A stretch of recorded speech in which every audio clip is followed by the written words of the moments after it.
যখন কোনো বান্দা সূরা ফাতিহার একটা করে আয়াত বলে আলহামদুলিল্লাহি রাব্বিল আলামিন, সঙ্গে সঙ্গে আল্লাহ জবাব দিয়ে বলেন হামিদানি আবদি, বান্দা তুই আমার প্রশংসা করলি। আর রহমানির রহিম যখন বলে আল্লাহ বলেন আসনা আলাইয়া আবদি। মালিক ইয়াউমিদ্দিন যখন বলে আল্লাহ বলেন মাজ্জাদানি আবদি।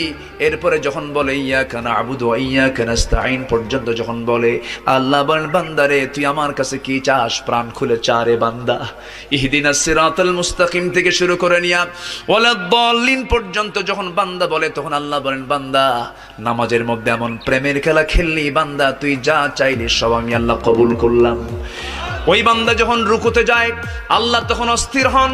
ওই বান্দা যখন সিজদায় যাওয়ার জন্য প্রস্তুতি নাই, সমস্ত ফেরেশতাকে ডাক দিয়ে বলেন ও ফেরেশতারা, এই বান্দাগুলো আমাকে দেখলো না, রাসূলকে দেখলো না, কোরআনকে দেখে হাদিসকে বিশ্বাস করে আমাকে খুশি করার জন্য তার সবচেয়ে সম্মানজনক